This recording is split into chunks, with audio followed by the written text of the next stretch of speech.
আসসালামু আলাইকুম প্রিয় এইচএসসি ভাই ও বোনেরা। মডিফায়ার চ্যাপ্টারের ধারাবাহিকতায় আজকে দ্বিতীয় ক্লাসে তোমাদের সকলকে স্বাগতম। চলো আমরা মডিফায়ারের যে সবচেয়ে গুরুত্বপূর্ণ যে মডিফায়ারগুলো তোমাদের পরীক্ষায় আসে তারই ধারাবাহিকতায় আজকে দ্বিতীয় গুরুত্বপূর্ণ একটা মডিফায়ার নিয়ে আলোচনা করে দেখি। আজকের আলোচনা যে মডিফায়ার নিয়ে আলোচনা করব তার নাম হচ্ছে নাউন অ্যাডজেক্টিভ। কি বললাম? হ্যাঁ, তুমি ঠিকই শুনেছো, নাউন অ্যাডজেক্টিভ।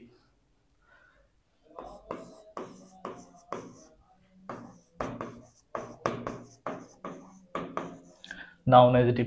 নাউন অ্যাডজেক্টিভটা কি এটা তোমাকে এখন জেনে নিতে হবে।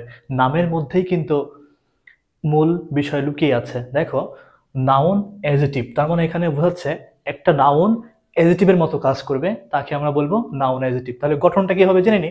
গঠনটা এরকম হবে, দেখো যে নাউন প্লাস নাউন, তার পূর্বের নাউনটা অ্যাডজেক্টিভের মতো কাজ করবে, তখন তাকে বলা হচ্ছে নাউন অ্যাডজেক্টিভ। তাহলে এর হেডওয়ার্ডটাকে, এর হেডওয়ার্ড হচ্ছে নাউন। তাহলে মডিফায়ার একটা হেডওয়ার্ড থাকে, তো সেই হেডওয়ার্ডটা নাউন, নাউনের আগে আরেকটা নাউন, তাকে বলা হচ্ছে নাউন অ্যাডজেক্টিভ। তো চলো এবার আমরা দেখে নিই যে তোমাদের পরীক্ষায় কিভাবে আসবে, এটা আমরা দেখে নিই। পরীক্ষায় যদি মডিফায়ারের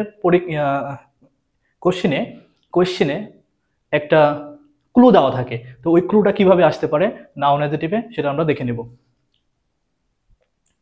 আসতে পারে ইউজ নাউন অ্যাডজেক্টিভ। আমরা যদি ক্লু হিসাবে যে ইউজ নাউন অ্যাডজেক্টিভ এই ক্লুটা পাই আমরা, তাহলে আমরা ওই শূন্য স্থানে সঙ্গতিপূর্ণ একটা নাউন ব্যবহার করব, তাহলেই আমাদের অ্যান্সারটা হয়ে যাবে। চলো উদাহরণের মাধ্যমে আরো স্পষ্ট করে দেখা যাক।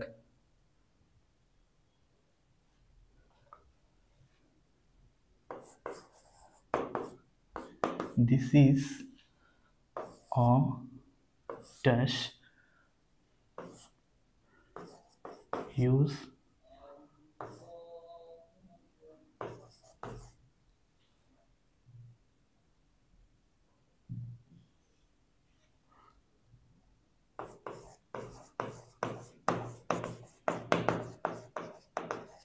noun adjective।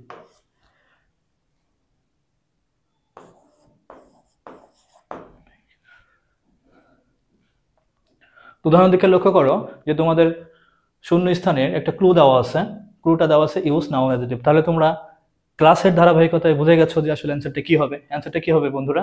অবশ্যই অ্যান্সারটা adjective, noun adjective. Noun adjective যেহেতু বলেছে অবশ্যই নাউন হবে। কি হবে? নাউন হবে। তাহলে একটা নাউন আমাদের এখানে বসাতে হবে, সঙ্গতিপূর্ণ নাউন বসাতে হবে। এখন প্রশ্ন হতে পারে আমি কিভাবে এটা বের করব? তো এটা বের করার জন্য একটা টেকনিক ব্যবহার করতে পারি আমরা, সেটা হচ্ছে মডিফায়ারের যে হেডওয়ার্ড থাকবে সেই হেডওয়ার্ডকে কি দ্বারা প্রশ্ন করব। কি বললাম? হ্যাঁ, তুমি ঠিকই শুনেছ, কি দ্বারা প্রশ্ন করব। তাহলে কি ব্যাগ, এখন উত্তর আসতে পারে স্কুল ব্যাগ, কলেজ ব্যাগ, তুমি যেটা দেবে সেটাই তোমার রাইট অ্যান্সার হবে। তাহলে আমরা দিতে পারি স্কুল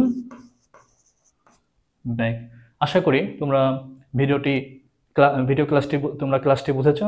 যদি বুঝে থাকো তবে অবশ্যই লাইক, কমেন্ট, শেয়ার করবা। এবং এই ধরনের আরও জটিল টপিকগুলো যদি সহজভাবে শিখতে চাও তাহলে অবশ্যই কমেন্ট করবা।